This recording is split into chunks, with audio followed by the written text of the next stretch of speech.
The text message from my mother lit up my phone screen. Family meeting, tonight, 7 p.m. sharp, non-negotiable.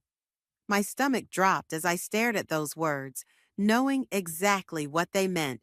Ethan had screwed up again, and I was about to become the family ATM.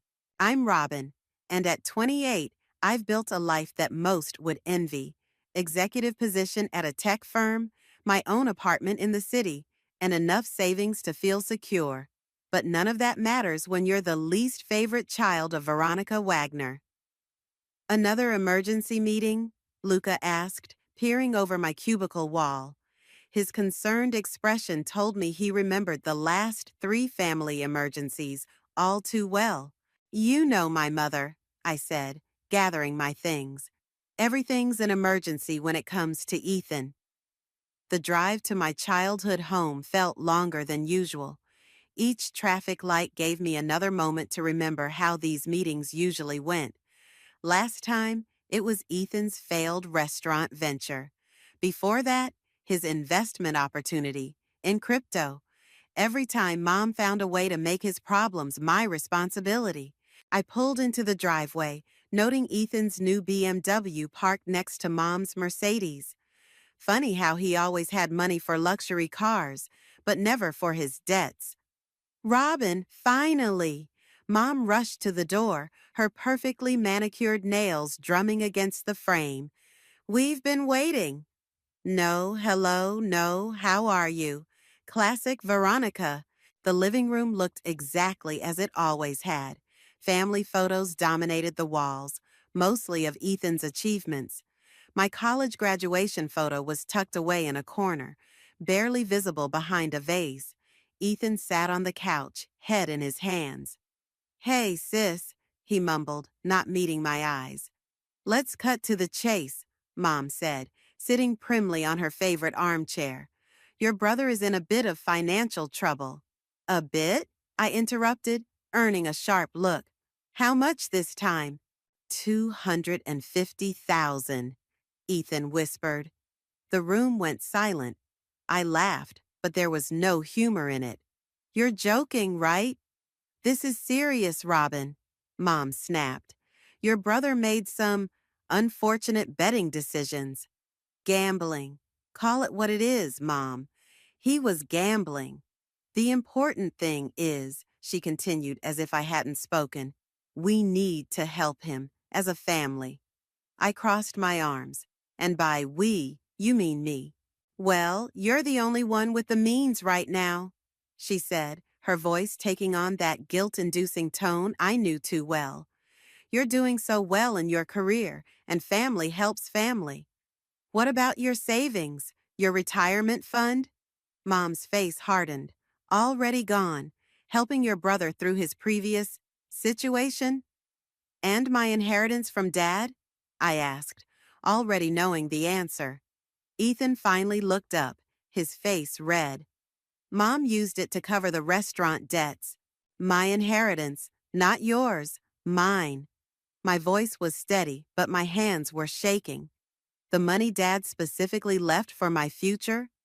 Robin, dear, Mom leaned forward. You have to understand. Ethan needed it more at the time. And now, well, we need your help again. Your entire salary for the next 2 years should cover it. The audacity of her demand hit me like a physical blow. 2 years of my life, my hard work, my independence, all to enable my brother's addiction and my mother's enabling. No, I said, standing up. What do you mean, no? Mom's voice rose. This is your brother we're talking about. Do you want to see him hurt by loan sharks? Do you want his life destroyed? His life? I laughed again, bitter and cold. What about my life, Mom? When has anyone in this family ever worried about destroying my life? Don't be dramatic. Dramatic? You want 2 years of my salary to fix his gambling addiction, and I'm being dramatic? Ethan stood up, reaching for my arm. Sis, please, I promise this is the last time. I jerked away from his touch. That's what you said about the restaurant, and the crypto, and the sports betting last year. Robin Wagner. Mom's voice took on that authoritative tone that used to make me fold instantly. This is what family does. We help each other. I looked around the room, at my mother's stern face, at Ethan's desperate eyes, at all the photos celebrating his achievements while minimizing mine. Something inside me snapped. But instead of anger, I felt an odd sense of calm. "You're right, Mom," I said, my voice eerily steady. Family does help family, and I think it's time we had a proper discussion about exactly how our family helps each other. The smile that spread across my face must have worried them because both Mom and Ethan shifted uncomfortably in their seats. They had no idea what was coming, but they were about to learn that the daughter they'd always underestimated had been playing a much longer game than they realized. "You did what?" Luca nearly spat out his coffee across his desk the next morning. "2 years of salary? Is she insane?" I stirred my own coffee, watching the cream create perfect swirls. That's not even the craziest part. Want to know what she said when I mentioned my inheritance? The one your dad left specifically for you? She actually said, "That money was put to better use helping your brother's future." I mimicked my mother's condescending tone. As if my future meant nothing. Luca leaned back in his chair, shaking his head. "So, what's your play here? Please tell me you're not actually considering giving them the money." A small smile crept across my face. "Remember that advice you gave me 3 years ago? About protecting my assets? When you first started making real money?" He sat up straighter. "Don't tell me you actually did it?" I pulled out my phone and opened my banking app. Every joint venture Ethan started, every investment opportunity he brought to the family, I was there, quietly becoming a silent partner. Mom was so focused on him, she never bothered to read the fine print. Holy shit, Robin. I own 30% of that failed restaurant, 40% of his crypto investment company. And the best part? I slid my phone across the desk. I'm the majority shareholder in his current business ventures. Luca's eyes widened as he scrolled through the documents. "This is brilliant and terrifying. Does anyone know?" "Just my Aunt Martina. She helped me set it all up." I took my phone back, tucking it safely away. She's the only one who ever saw Ethan for what he really is. My phone buzzed. Another text from Mom. "We need to discuss this further. Dinner tonight?" "Look at this." I showed Luca the message. "She's not giving up." "Are you going?" "Oh, I'm going, but not for the reason she thinks." I stood up, straightening my blazer. "I have a meeting with my financial advisor in an hour. Want to hear something funny? I've been making more money from Ethan's failed ventures than he has." "How's that possible?" "Because I actually read contracts, and I understand business." I gathered my things. Every time he got a bailout from Mom, my shares increased in value. Every time he needed family help, I made sure my name was on the paperwork. Luca grabbed my arm as I turned to leave. "Robin, be careful.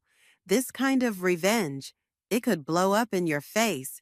"It's not revenge," I said, but we both knew that wasn't entirely true. "It's protection, and maybe a little karma." Later that afternoon, I sat in my financial advisor's office, reviewing the documents one last time. "Everything's in order," she confirmed. "You have controlling interest in all three companies. Mr. Wagner can't make any major financial decisions without your approval." "And the new business loan he applied for yesterday?" She smiled. "Denied. As per your instructions, any new funding requires your signature." My phone buzzed again. This time it was Ethan. "Mom's really worried. Please come to dinner. We can work something out." I texted back. "I'll be there. 7 p.m. Before heading to my parents' house, I made one more stop. Aunt Martina's cozy apartment always felt more like home than my mother's pristine mansion. "You're really going through with this?" she asked, handing me a cup of tea. They left me no choice, I said, taking a sip. Did you know Mom used my inheritance to cover his gambling debts? Martina's face darkened. Your father would be furious. That money was meant for your future, not Ethan's mistakes. Well, Dad's not here, I said, fighting back tears. But I am, and I'm done being the family backup plan. Your mother won't take this well, Martina warned. She's always protected Ethan, even when she shouldn't have. That's exactly why I had to do this. I stood up, checking the time. Someone has to show them that actions have consequences. Martina hugged me tightly. You're stronger than both of them combined, sweetheart. Give them hell. As I drove to my mother's house for the second time in 2 days, I thought about all the times I'd given in, all the times I'd played the dutiful daughter. The documents in my briefcase felt heavy with possibility.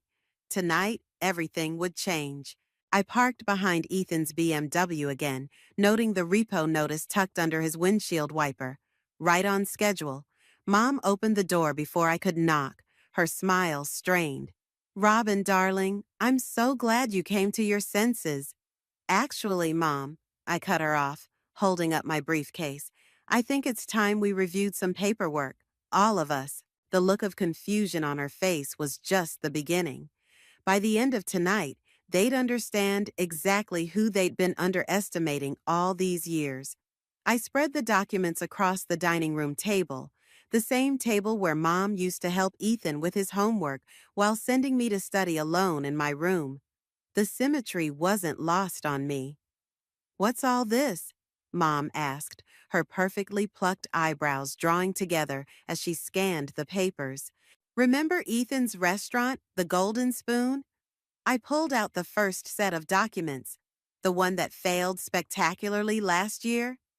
Ethan shifted uncomfortably in his chair. What about it? Well, let's start with who actually owns it. I slid the partnership agreement across the table. You see this signature here? That's mine. 30% ownership.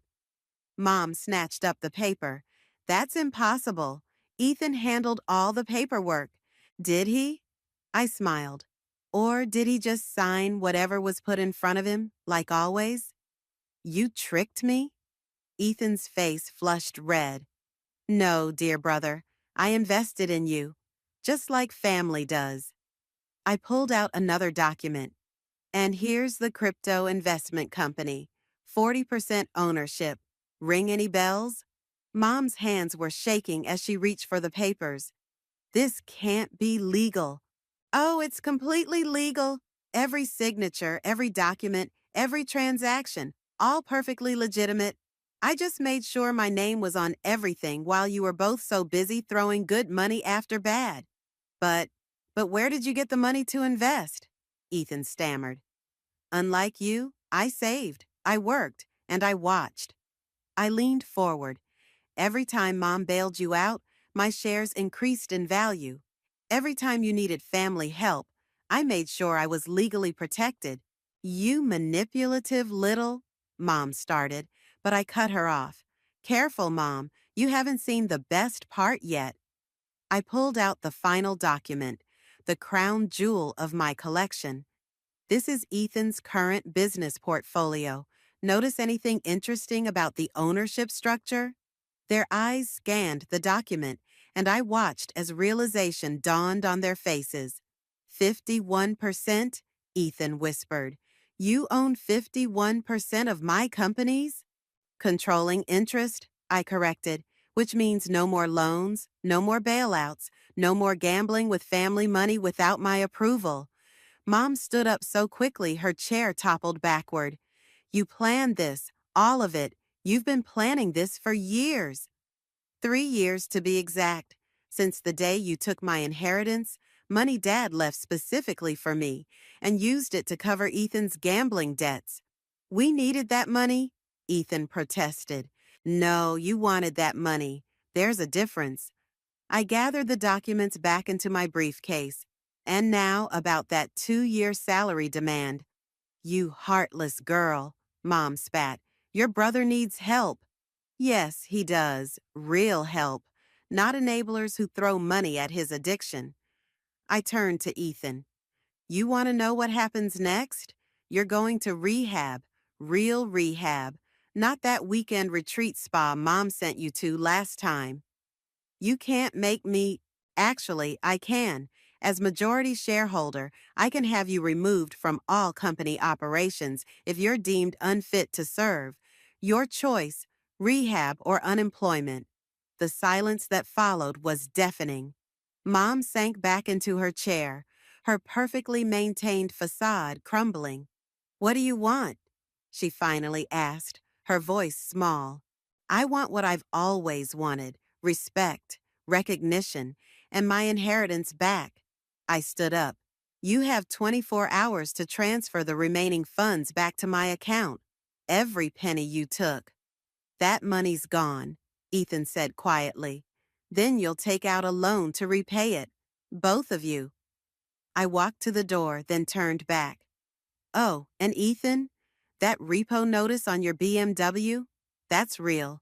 Maybe start with a more practical car next time.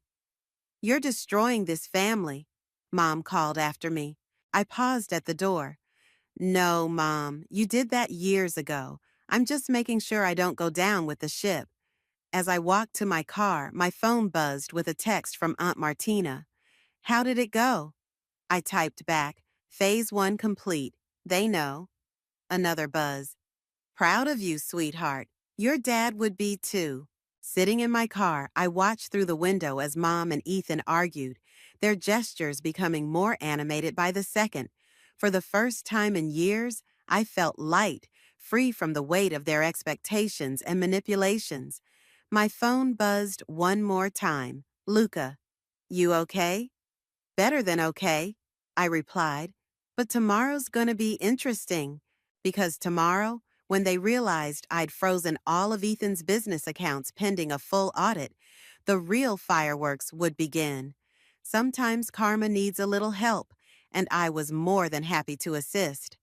The calls started at 6 a.m. First Mom, then Ethan, then Mom again.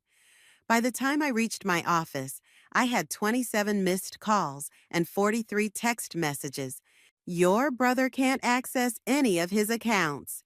Mom's voice screeched through my phone when I finally answered. This is ridiculous, Robin. Stop this childish behavior immediately. Childish? I kept my voice level, like gambling away hundreds of thousands of dollars? Or maybe like stealing your daughter's inheritance? We need to meet, now. I'm busy, I said, watching Luca wave frantically from my office doorway. I have a meeting with the auditors in 10 minutes. Auditors? Her voice went up an octave. What auditors? The ones reviewing all of Ethan's business transactions for the past 3 years. Standard procedure when there's suspected financial mismanagement. The line went dead. I looked up at Luca, who was practically bouncing with news. You're not going to believe this, he said, closing my office door. The auditors found something big, really big. Before he could continue, my office phone rang, the front desk. Ms. Robin, your brother is here. He's quite insistent about seeing you. I could hear Ethan's raised voice in the background. Tell him I'll be down in 5 minutes. Luca grabbed my arm. You need to see this first. He handed me a folder.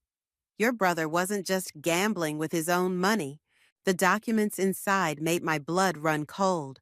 Bank transfers, forged signatures, shell companies, all leading back to one thing. Ethan had been embezzling from his own businesses. He was using company funds to gamble? I whispered. Worse, he was using them to pay off other gambling debts, then gambling with the profits to try to cover the holes. Luca tapped the papers. This is federal crime territory. The elevator dinged, and Ethan burst through the office doors, his face red with anger. What the hell are you doing to me? Funny, I said, holding up the folder. I was about to ask you the same thing.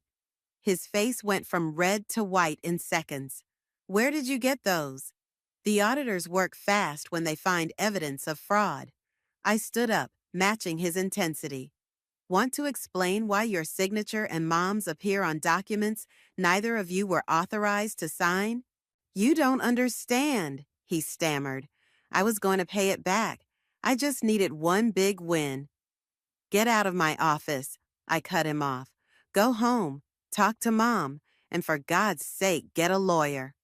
You wouldn't, he whispered. We're family. Family? I laughed.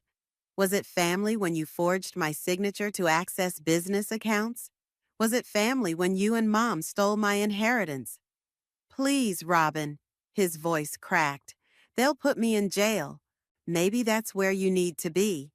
I pressed the security button under my desk. You have 24 hours to come clean to Mom about everything. After that, the auditor's report goes to the FBI. As security led him away, my phone buzzed with a text from Aunt Martina. Your mother just called me, hysterical. What happened? Ethan's been embezzling, I typed back. It's worse than we thought. Her response was immediate. Come over after work. You need to hear something. The rest of the day passed in a blur of meetings and phone calls. My mother left 17 more voicemails, each more desperate than the last. By the time I reached Aunt Martina's apartment, I was emotionally exhausted. Sit down, she said as soon as I walked in. There's something you need to know about your inheritance. She pulled out an old envelope from her desk drawer. Your father left this with me before he died. I was supposed to give it to you if things ever got complicated. Inside was a letter and another set of documents. As I read, my hands started shaking. Dad knew? I looked up at Martina. He knew Mom was taking money from my accounts even before he died? Martina nodded. That's why he set up the secret trust in your name. The inheritance your mother thought she took? That was just the surface. The real money has been growing in a separate account all this time. I stared at the bank statements. The numbers made me dizzy. Why didn't you tell me sooner? Your father made me promise to wait until you were ready, until you showed you could stand up to them on your own. She smiled sadly. I'd say that time is now. My phone buzzed again. Mom. We need to talk. Your brother told me everything. Please come home. I showed the message to Martina, who squeezed my hand. Go. Show them who you really are. Show them what Robert's daughter is made of. I stood up, clutching my father's letter. They're not going to like what comes next. No, Martina agreed, but they're going to respect it. The house was dark except for the dining room light when I arrived. Mom sat at the head of the table, her usual perfect posture replaced by a defeated slump. Ethan paced behind her, running his hands through his disheveled hair. Sit down, Mom said quietly. No demands, no accusations, just exhaustion. I placed Dad's letter on the table between us. Before we start, read this. Mom's hands trembled as she opened the envelope. Her face grew paler with each line she read. Robert knew, she whispered. All this time? Dad knew everything, I said, watching her crumple in on herself. The money you took from my college fund when I was 16, the loans you made from my accounts during college, he tracked every penny. Ethan stopped pacing. What's she talking about, Mom? Your mother has been stealing from me since before Dad died, I explained. That's why he set up the secret trust fund, the one she couldn't touch. I did it for you, Mom suddenly burst out, slamming her hands on the table. Everything I did was to give you opportunities, Ethan. By stealing from me? I kept my voice steady. By taking everything Dad left for my future? You were always so capable, so independent, she said, as if that justified everything. Ethan needed more support. Stop. Ethan's voice cracked. Just stop, Mom. He turned to me. How bad is it? The audit? I pulled out my tablet and pulled up the preliminary findings. $3 million in embezzled funds, false documents, forged signatures, money laundering through offshore accounts. Mom's face went ashen. 3 million? And that's just what they've found so far. I looked at Ethan. Want to tell her about the loan sharks? Or should I? Loan sharks? Mom's head snapped toward Ethan. You said it was just casino debt. They're going to kill me, Ethan whispered, sinking into a chair. I owe them $500,000 by the end of the month. The room fell silent. I could hear the old grandfather clock ticking in the hallway, the one Dad used to wind every Sunday morning. There's a way out, I finally said, but you both have to agree to my terms. Anything, Ethan said quickly. Too quickly. First, you're going to rehab, a real facility, minimum 6 months. I held up my hand when he tried to protest. Non-negotiable. Second, Mom signs over her power of attorney to me until all debts are settled. Never. Mom stood up so fast her chair toppled backward. Then, I walk away right now. The audit goes to the FBI, and Ethan faces federal charges. I stood up too. Your choice. You would send your own brother to prison? Mom's voice shook with rage. You would let your son die over your pride? I shot back. Because that's what those loan sharks will do if we don't fix this. Ethan started crying. Not the manipulative tears I'd seen so many times before, but real, broken sobs. I'll do it. The rehab. Whatever you want. Just please help me. Mom stared at him for a long moment, then at the letter from Dad still lying on the table. Something in her seemed to break. What are your other terms? She asked quietly. You sell the house, downsize to something reasonable. All your assets go into a trust I'll manage. I pulled out the papers I'd had drawn up. You'll both receive living allowances, but no direct access to funds. You want to put us on an allowance? Like children? Mom's face flushed. No, like addicts, because that's what you both are. Ethan with gambling, you with enabling him. How dare you? Mom! Ethan interrupted. She's right. The silence that followed was heavy with decades of dysfunction. Mom picked up her chair and sat down heavily.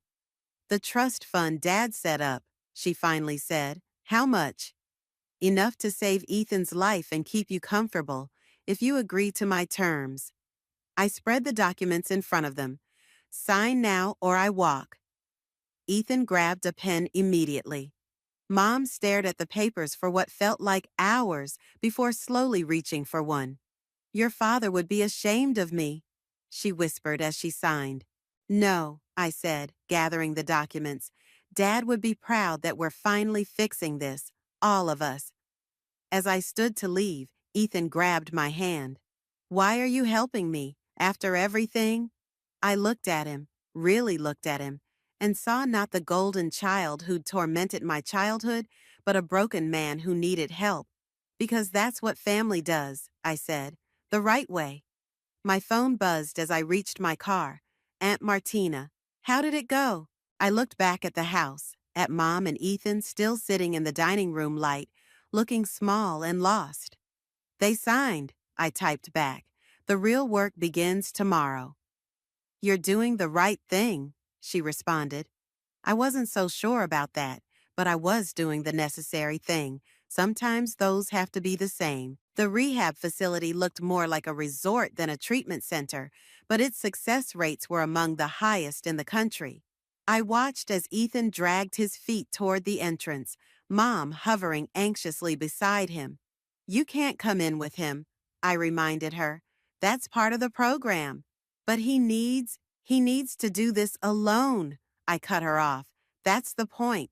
The intake counselor, Sarah, met us at the door. Mr. Ethan, we're ready for you.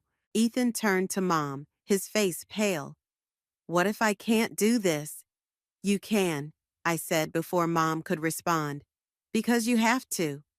As Sarah led him away, Mom collapsed onto a nearby bench, her designer handbag clutched to her chest like a shield.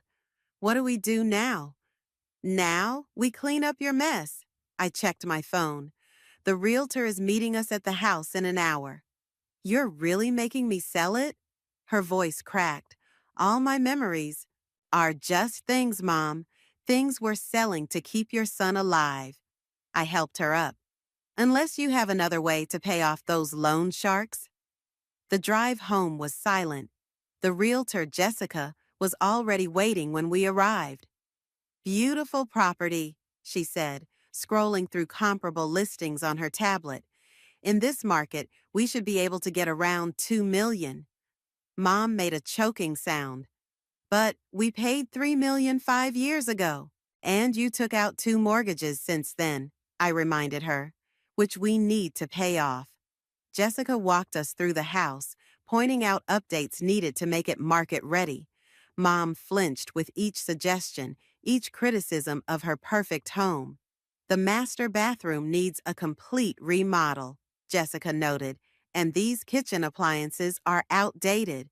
Those appliances cost $30,000, Mom protested. 5 years ago, Jessica said kindly. Tastes change. My phone buzzed. A text from the audit team. Found something else. Urgent. Start without me, I told Jessica. I need to take this. In the home office, Dad's old sanctuary, I dialed the auditor's number. We found irregularities in your mother's personal accounts, he said without preamble. Large transfers to an offshore account in the Cayman Islands. My stomach dropped. How large? Close to 4 million over the past 3 years. I gripped the desk for support. Send me everything. Back in the kitchen, Mom was arguing with Jessica about the value of her imported marble countertops. I waited until Jessica stepped outside to take a call. Want to tell me about the Cayman Islands account? I asked quietly. Mom froze. How did you? The audit covered everything, Mom, not just Ethan's mess. I pulled up the transfer records on my phone. $4 million? Where did it even come from? She sank into a kitchen chair. Your father's life insurance policy. The one you said barely covered the funeral expenses? I was protecting myself, she burst out. I knew this day would come, when Ethan's problems would become too big. I needed a safety net. While you let him destroy himself, my voice rose. While you stole my inheritance to enable him? You don't understand. Oh, I understand perfectly. I forwarded the records to my lawyer. The trust agreement you signed yesterday. It covers all your assets, including hidden ones. You can't. I can, and I will. I walked to the door and waved Jessica back in. Either you transfer that money back by tomorrow, or I add financial fraud to the list of things we're dealing with. You would send your own mother to prison? She tried to sound outraged, but fear crept into her voice. Ask yourself what Dad would do, I said. Better yet, read his letter again. Jessica rejoined us, oblivious to the tension. So, shall we discuss listing strategies? Yes, I said, watching Mom's carefully maintained facade crumble. And Mom's going to tell you about all the upgrades needed to make this place sellable. Aren't you, Mom? She nodded weakly, her hands shaking as she reached for her water glass. My phone buzzed again, this time from the rehab center, a photo of Ethan in his new room, looking terrified but determined. Below it, a message from his counselor. He's agreed to the full program, including family therapy. I showed Mom the photo. This is what matters now, not the house, not the money. Fixing our family. She stared at Ethan's image, tears finally breaking through her perfect makeup. I've made such a mess of everything. Yes, I agreed. But for the first time, you're going to help clean it up. Jessica cleared her throat awkwardly. Should I come back another time? No, Mom said, straightening her shoulders. Let's do this, all of it. For the first time since this started, I saw a glimpse of the mother I remembered from before Dad died, before money and status consumed her. Maybe there was hope for both of them after all. 3 months into Ethan's rehab, I sat across from him in the facility's visiting area. The change was striking.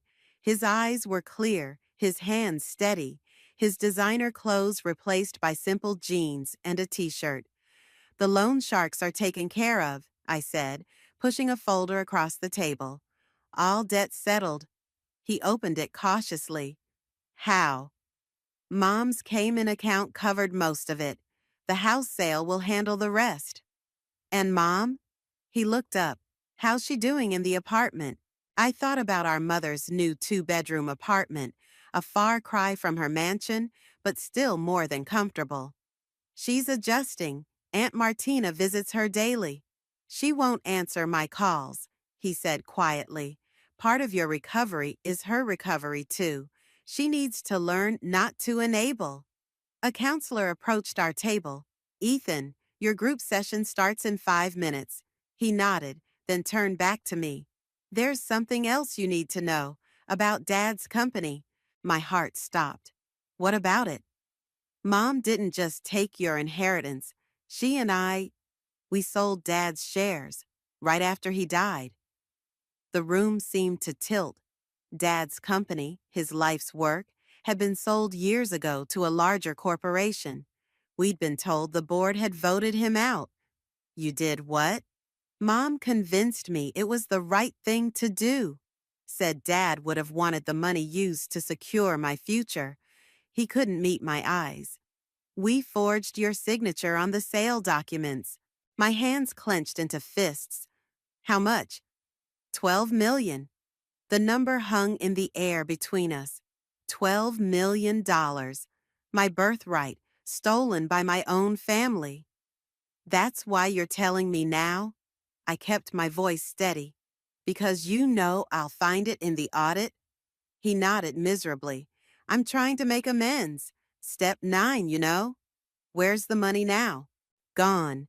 Gambling, bad investments, Mom's shopping addiction." He stood up as the counselor returned. "I'm sorry, Robin, for everything." I waited until he left before pulling out my phone and calling Luca. "I need you to find something," I said when he answered. "The sale documents for Dad's company. All of them. That was years ago. They forged my signature. Find them." An hour later, I sat in Mom's new apartment, watching her hands shake as she poured tea into delicate cups she'd saved from the house sale. $12 million, I said without preamble. "Dad's company." The teacup clattered against its saucer. "Ethan told you." "Were you ever going to?" "What difference does it make now?" She tried to sound dismissive, but fear crept into her voice. "The money's gone." "The difference," I pulled out my phone and played a recording, "is that forgery and fraud have no statute of limitations in corporate sales." Mom's face went white as she heard her own voice from years ago, instructing Ethan how to copy my signature. "Where did you get that?" "Ethan recorded everything back then. Insurance, he called it." I stopped the playback. "He gave me all the recordings last week, part of his recovery program." "You wouldn't," she whispered. "Actually, I already did." I showed her the email I'd sent to my lawyer. "The SEC will be investigating the sale, every document, every transaction, every forged signature. They'll put me in prison." Her teacup crashed to the floor. "Maybe, or maybe we make a deal." I leaned forward. "Sign over everything that's left, every account, every asset, everything you've hidden. In return, I'll tell them you cooperated fully." "You're blackmailing your own mother?" "I'm giving you a chance to do the right thing, finally." She stared at the broken teacup, watching the dark liquid seep into her new carpet. "Your father would be so disappointed in me." "Dad's not here because you and Ethan couldn't wait to sell off his legacy." My phone buzzed. A message from Ethan's counselor. "He's had a breakthrough. Wants to make full restitution." "Ethan's trying to change," I told Mom. "Are you?" She was quiet for a long moment, then walked to her desk and pulled out a thick envelope. "These are all my accounts, everything I have left, even the ones you don't know about." I took the envelope, feeling its weight. Why now? Because I'm tired, she whispered. Tired of running, tired of hiding, tired of pretending we're still the family we used to be. As I stood to leave, she grabbed my hand. Will you ever forgive me? I looked at her, really looked at her, and saw not the manipulative woman who'd orchestrated so much pain, but a broken mother who'd lost her way. That depends, I said, on what you do next. Outside, the sun was setting over the city. My phone buzzed with a text from Aunt Martina. Your father would be proud of you today. I wasn't so sure about that, but for the first time in years, I was proud of myself. The autumn breeze carried the scent of coffee from the small cafe where I sat with Ethan, watching people hurry past on their way to work. His 6 months in rehab had ended yesterday, and this was our first real conversation as equals. The SEC investigation is complete, I said, sliding a document across the table. They're not pressing charges. Ethan's shoulders sagged with relief. And Mom? She cooperated fully, returned everything she could. I stirred my coffee. The restitution payments will take years, but at least we're on the right path. I found a job, he said quietly. Nothing fancy, just bookkeeping at a small firm. They know about my past. Honest work, I nodded. Dad would like that. I've been thinking about him a lot. Ethan pulled something from his pocket, Dad's old pocket watch. Found this when I was helping Mom move. Remember how he used to let us wind it on Sundays? You first, then me, I smiled. He said it taught us patience. The watch ticked steadily between us, marking time in the same way it had during Sunday breakfasts and family meetings, before everything went wrong. I met with the board of Dad's old company yesterday, I said, showed them the evidence of fraud in the sale. Ethan's hand trembled as he reached for his water. And they're restructuring, offering to sell back 30% of the shares at current market value. I pulled out another document. Using what's left of Mom's Cayman account and Dad's trust fund, we can buy back in. We? The shares would be split. You, me, and a trust for Mom's care. I watched his reaction carefully. But you'd have no direct control. Not yet. He nodded, understanding the conditions. I wouldn't trust me either. It's not about trust anymore. It's about earning things back. The right way. My phone buzzed. A message from Mom. Apartment is ready for the therapy session. Please come. Family therapy starts today, I told Ethan. You ready? No, he admitted, but I'm going anyway. Mom's apartment had changed since my last visit. Gone were the expensive artworks and antiques, replaced by simple, comfortable furniture. She'd even hung Dad's old family photos, the real ones, not the staged portraits she used to prefer. I made coffee, she said as we entered. Real coffee, not that imported stuff I used to insist on. The therapist, Dr. Marshall, arrived right on time. We sat in a circle, the pocket watch ticking on the coffee table between us. Let's talk about moving forward, Dr. Marshall began, about rebuilding trust. I have something to say first, Mom interrupted. She pulled out an envelope. This is my last secret, the insurance policy I took out on the house before we sold it. I want you to have it, Robin. It's not much, but it's a start. I took the envelope but didn't open it. This isn't about money anymore. I know, she whispered. It's about saying I'm sorry, really sorry. And you, Ethan? Dr. Marshall prompted. I'm sorry for more than I can ever say. He picked up the pocket watch. But mostly, I'm sorry I forgot who we were supposed to be, who Dad raised us to be. The watch ticked steadily, filling the silence. The board meeting is tomorrow, I said finally, to finalize the share purchase. You can both come if you want. Really? Mom's eyes filled with tears. As observers only, I clarified. But yes, it's time we faced things together. Dr. Marshall smiled. That's a significant step. How does it feel? Terrifying, Ethan admitted. Right, Mom added. Necessary, I said. After the session, we stood in Mom's small kitchen, drinking coffee from ordinary mugs instead of her old bone china. Dad's office, Ethan said suddenly. In the new company setup. Who gets it? Nobody, I replied. We're turning it into a conference room, named after him. Mom touched the pocket watch, now sitting on the counter. He would like that. No pedestals, no shrines, just work and family. Speaking of work, Ethan set down his mug. I should go. First day at the new job tomorrow. As he headed for the door, I called after him, Take the watch. He turned back, surprised. But you should have it. You need it more right now, I said, to remember who you're becoming. After he left, Mom touched my arm. Are we going to be okay?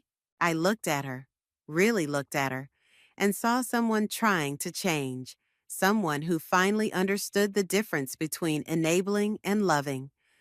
We're going to be different, I said, and that's a start.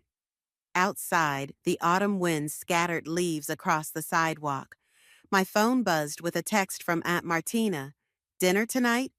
Yes, I replied, and bring the old photo albums. It's time to remember who we were, to become who we should be. Sometimes the hardest part of revenge isn't executing it, it's knowing when to let it go.